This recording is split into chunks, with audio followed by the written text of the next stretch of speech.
Bom dia, mais uma manhã com Deus, priorizando a palavra de Deus, e nesta manhã do dia 10 de abril, nós vamos meditar de 2 Reis, do capítulo 11 ao capítulo 13, que a paz do Senhor encha o teu coração nesta manhã. Lembra que ontem, no devocional de ontem, eu falei para você gravar bem um nome? O nome dela, Atalia. Ela volta ao cenário aqui no capítulo 11 e você vai descobrir quem era essa mulher. A audácia, assim, a crueldade dessa mulher. Vendo Atalia, mãe de Acasias, que seu filho era morto, levantou-se e destruiu toda a descendência real. Mas Jeoseba, filha do rei Jorão, irmã de Acasias, tomou Joás, filho de Acasias, e o furtou dentre os filhos do rei, aos quais matavam, e pôs ele e a sua mama numa câmara interior, e assim esconderam de Atalia, e este não foi morto. Jeoseba o teve escondido na casa do Senhor 6 anos. Nesse tempo, Atalia reinou sobre a terra. Olha que audácia, que crueldade dessa mulher. Ela matou os próprios netos, os próprios descendentes, para tomar o trono do próprio filho, né?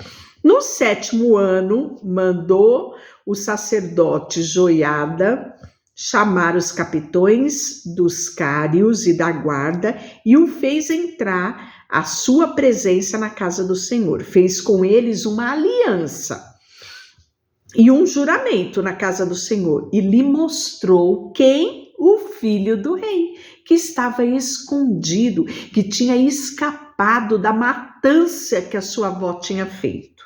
Então lhe deram ordem, dizendo: esta é a obra que haveis de fazer. 1/3 parte de vós que entrais no sábado farás guarda na casa do rei, e a outra 1/3 parte estará no portão de sul, e a outra parte no portão de trás da guarda. Assim fareis guarda e defesa desta casa. Os 2 grupos que saem no sábado, todos farão a guarda na casa do Senhor junto ao rei, né? Então fizeram uma aliança, foi colocado a eles, né, que havia sim um rei vivo, havia sim um descendente do trono, né? E eles montaram um esquema de segurança para preservar a vida deste menino, né? Que era o filho de Acasias. Então Joiada fez sair o filho do rei, pôs-lhe a coroa e lhe deu o livro do testemunho. E eles o constituíram rei e o ungiram e bateram palmas. Viva o rei! Ouvindo Atalia, o clamor dos guardas e do povo veio para onde se achava, na casa do Senhor. Olhou e eis que o rei estava junto à coluna, segundo o costume da época, e os capitões e os tocadores de trombeta junto ao rei, e todo o povo da terra se alegrava, e tocavam trombetas. Então Atalia rasgou seus vestidos e clamou: traição, traição! Olha quem fala, né? Porém, o sacerdote Joiada deu a ordem aos capitães que comandavam as tropas e lhe disse: fazei sair por entre as fileiras, se alguém a seguir, matai-a à espada, porque o sacerdote tinha dito: não a matem na casa do Senhor. Lançaram mão dela e ela, pelo caminho da estrada dos cavalos, foi à casa do rei, onde a mataram. E aí Joiada fez uma aliança entre o Senhor e o rei e o povo, para serem eles o povo do Senhor, como também entre o rei e o povo. Então todo o povo da terra entrou na casa de Baal e derribaram, despedaçaram os seus altares, as suas imagens, né? E a Matã, que era sacerdote de Baal, mataram ele perante os altares, né?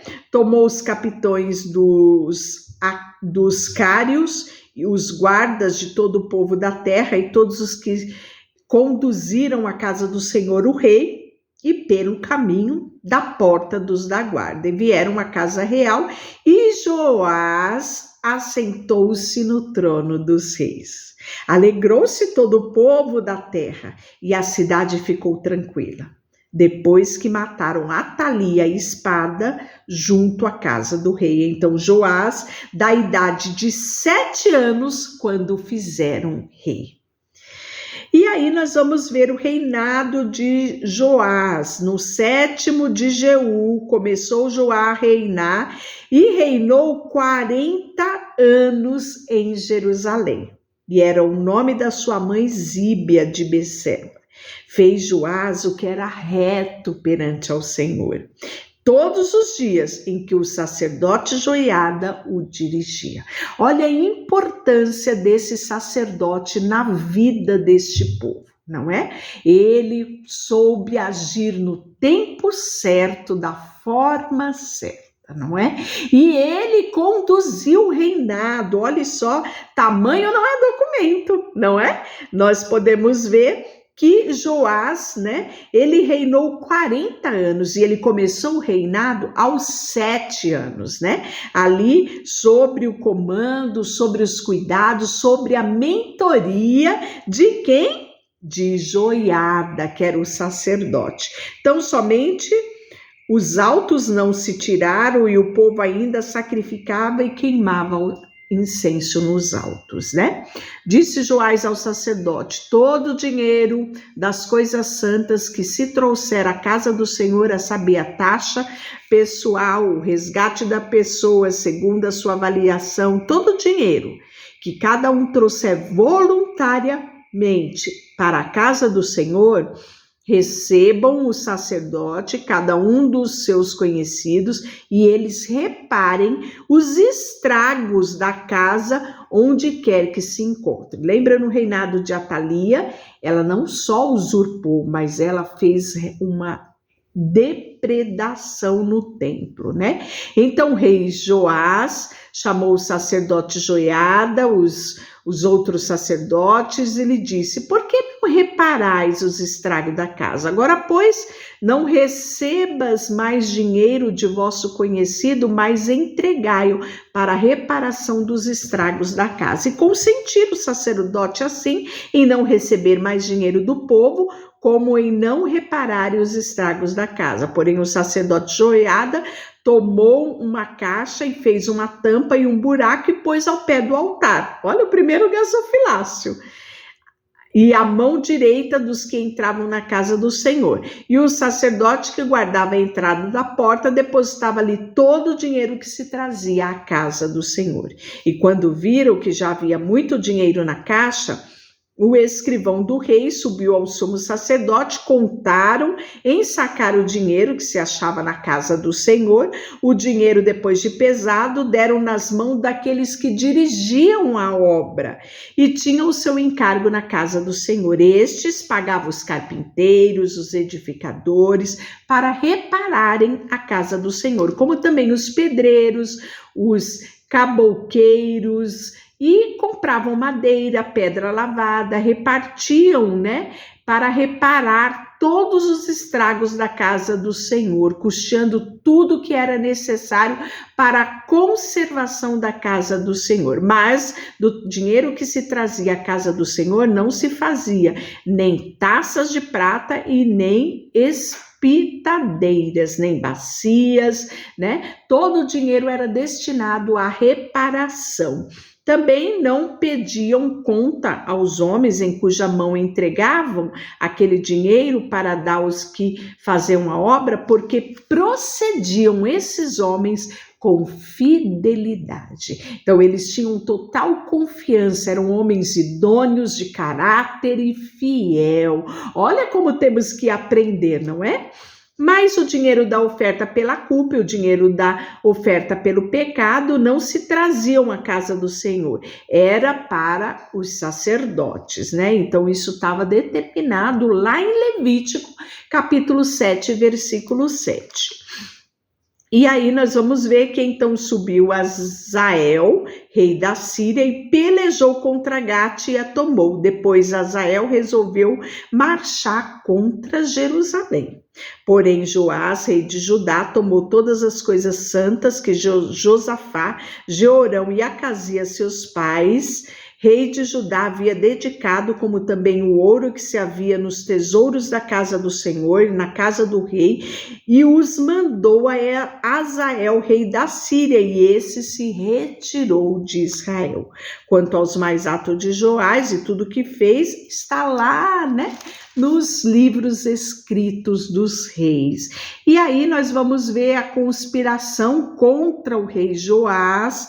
Levantaram-se servos e conspiraram e feriram Joás na casa dele que estava em Milo, que estava na descida de Silá, porque Josacar, filho de Semeate, e Josabade, filho de Somer, seus filhos, o feriram e este morreu, e sepultado com seus pais na cidade de Davi. E Amazias, seu filho, reinou em seu lugar. E aí nós vamos ver o reinado, porque no 23º ano do reinado de Joás, filho de Acasias, rei de Judá, começou a reinar lá no reino norte, Jeoacás, filho de Jeú, sobre Israel, na capital Samaria, né? E reinou lá 17 anos e fez o que era mal aos olhos do Senhor. Está no capítulo 13, versículo 2. Porque andou nos pecados de Jeroboão, filho de Nebate, fez pecar Israel, não se apartou do pecado, né? Pelo que se acendeu contra Israel a ira do Senhor, o qual os entregou nas mãos de Azael, rei da Síria, e nas mãos de Ben-Hadad, filho de Azael, todos aqueles dias. E aí nós vamos ver o reinado de Jeoás. No 37º ano de Joás, rei de Judá, rei no sul, começou a Jeoás, filho de Jeoacás, a reinar sobre Israel, rei no norte, na capital Samaria, e reinou 16 anos, e fez o que era mal aos olhos do Senhor, e não se apartou de nenhum dos pecados de Jeroboão, filho de Nebate, fez pecar Israel, que andou, né, nos caminhos dos seus antepassados, né? E aí, profecia final e a morte de Eliseu. Não tínhamos mais falado sobre Eliseu, pois Eliseu ainda estava vivinho da Silva e atuante, né, no seu ministério. E agora no capítulo 13, versículo 14, nós vamos falar sobre a morte, né? Estando Eliseu, padeceu de uma enfermidade da qual ele havia de morrer. E Joás, rei de Israel, desceu para visitá-lo, chorou sobre ele e disse: meu pai, carros de Israel e seus cavaleiros. Lembra dessa expressão? Foi a expressão de Eliseu quando Elias foi tomado dele, né? E agora é repetido aqui pelo rei Joás. Então lhe disse Eliseu: toma um arco e flecha. E ele tomou o arco e flecha. E disse o rei de Israel: retesa o arco. E ele o fez. Então Eliseu pôs a mão sobre a mão do rei e disse: abre a janela para o oriente. Ele abriu e disse mais: Eliseu, atira. E ele atirou e prosseguiu: flecha da vitória do Senhor, flecha da vitória contra os sírios, porque ferirás os sírios em Afeca até os consumir. Disse ainda: toma as flechas. E ele a tomou. Então disse o rei de Israel, ao rei de Israel: atira contra a terra.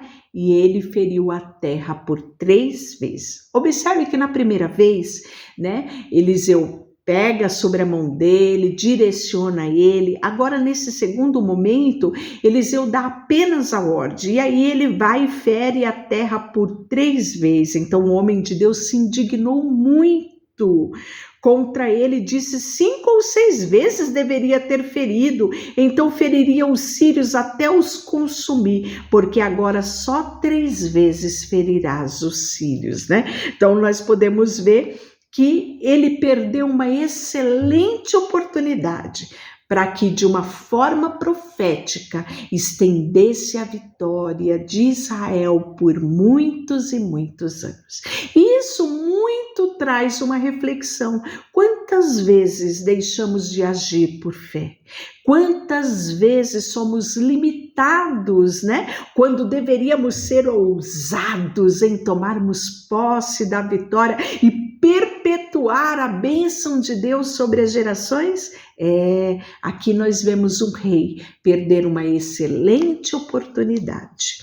E aí, né, amanhã nós vamos falar sobre o reinado de Amazias, né, que é rei sobre Judá. Deixa eu orar por você, Senhor, nesta manhã. Colocamos diante de Ti o nosso coração, a nossa vida, tudo o que temos e tudo o que somos. Em nome de Jesus, amém. Deus te abençoe.